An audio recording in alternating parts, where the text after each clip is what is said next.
سندھی کہانی مجرم، تخلیق کار نور الہدی شاہ، اردو ترجمہ شاہد ہنائی۔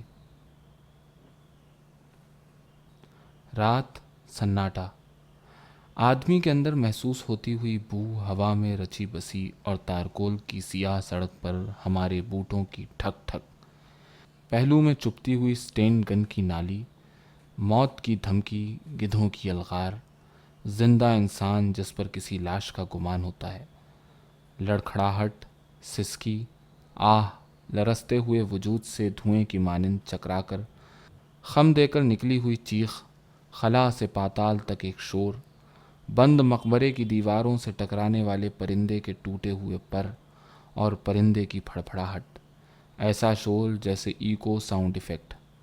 احتجاج پر پابندی عائد۔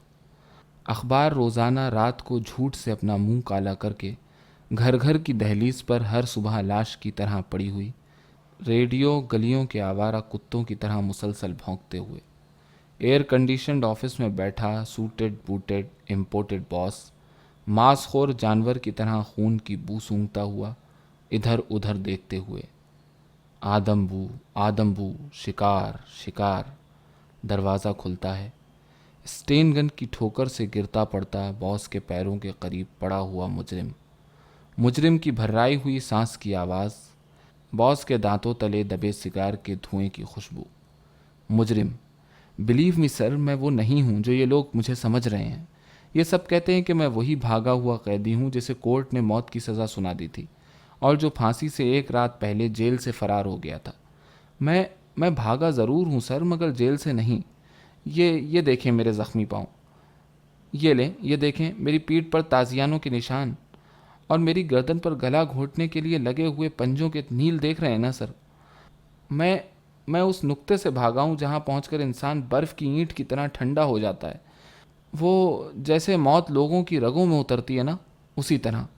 یقین کریں سر، میرے روبرو میری آنکھوں کے سامنے یہ سب کچھ ہو رہا تھا، جو کسی بھی حساس انسان کو توڑنے کے لیے کافی ہوتا ہے۔ کتنے جگ سر، کئی جگ میں خود بھی کوئی حرکت کرنے کے بجائے برف کی اینٹ کی طرح ٹھنڈا ایک ہی جگہ پر پڑا ہوا تھا، مگر یہ تو بے خبری کا دورانیہ تھا۔ اس کے بعد مجھے ایک ہی بات سمجھ میں آئی تھی سر، کہ میں برف کی اس اینٹ پر پٹرول چھڑک کر آگ لگا دوں، ورنہ کیا میں زندہ رہ سکتا تھا؟ مجھے تو یقین ہو گیا تھا سر کہ میں مر چکا ہوں، اور لوگ مجھے دفنانے کے بجائے کسی سڑک کے کنارے چھوڑ کر چلے گئے ہیں۔ مجھے اپنے آپ سے بھی بو آنے لگی تھی، مردہ تعفن شدہ لاش کی۔ یہ تو میں نے آگ لگانے کے بعد جانا تھا سر کہ میں زندہ ہوں سر، بلیو می سر، میں زندہ ہوں، زندہ۔ بھررائی ہوئی سانس، سناٹا۔ اس کے زندہ ہونے کا احساس ان کے پیروں میں پسینے کے قطرے بننے لگا، اور ان کے امپورٹڈ باس کی پیشانی پر بھی، چہروں پر جیسے کچھ دیر کے لیے ہلدی مل دی گئی ہو۔ مجرم محسوس کرتا ہے کہ وہ اس کی بات نہیں سن رہے، سمجھ نہیں رہے۔ یقین دلانے کے ارادے کے ساتھ وہ دوبارہ بولنا شروع کرتا ہے، باس کی آنکھوں میں آنکھیں ڈال کر۔ مجرم: سر پلیز میری بات سنیں، یہ مجھے اس وقت پکڑ کر لائے ہیں جس گھڑی میں شہر والوں کے بند دروازے کھٹکھٹا رہا تھا۔ کیا آپ کو احساس نہیں کہ شہر والوں کو خوف کی بیماری لگ گئی ہے؟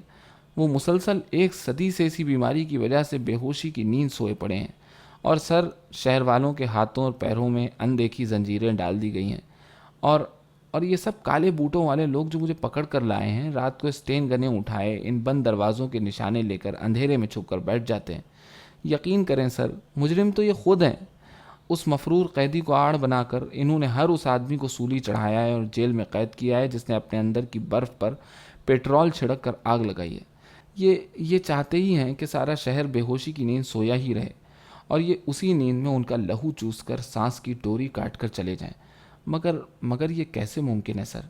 اس طرح تو سارا شہر قبرستان بن جائے گا، ایسا قبرستان جس کی کسی بھی قبر پر شناخت کا کوئی نشان نہ ہوگا، جن پر کوئی بھی رونے والا باقی نہ بچے گا۔ سر شہر والوں کو کسی بھی طرح سے جگانا چاہیے۔ قبرستان تو زندگی کا انت ہے، اور زندگی ابھی مری نہیں ہے، بلکہ مسلسل ایک صدی سے شہر والوں کے بند دروازوں پر کسی جوان جہان بیوہ کی طرح ماتم کر رہی ہے۔ ذرا دھیان سے سنیں سر، زندگی کی روتی ہوئی آواز کتنی خوفناک اور کتنی دل خراش ہے۔ آپ سن رہے ہیں نا سر؟ آپ بھررائی ہوئی آواز کی لمحے کی خاموشی اور سناٹا۔ اسٹین گن پر مضبوط گرفت، نشانے کا نقطہ اس کے سینے پر تنا ہوا اور سینے میں دل طوفان میں گھری ناؤ کی طرح۔ وہ محسوس کرتا ہے کہ شاید وہ لوگ اسے سن اور سمجھ نہیں رہے ہیں۔ نا امیدی کے شدید بھنور میں گھر کر بھی وہ امید کی آخری کوشش کی خاطر اپنی ساری توانائی جمع کرتا ہے۔ مجرم: ذرا میرے سینے پر ہاتھ تو رکھ کر دیکھیں سر، اندر میرا کلیجہ ٹکڑے ٹکڑے ہو رہا ہے۔ کیا آپ کا دل بھی سر؟ آپ مجھے سن رہے ہیں نا؟ یقین کریں سر، وہ ہرگز نہیں ہوں جو آپ اور یہ کالے بوٹوں والے لوگ مجھے سمجھ رہے ہیں۔ میں بھاگا ضرور ہوں مگر جیل سے نہیں۔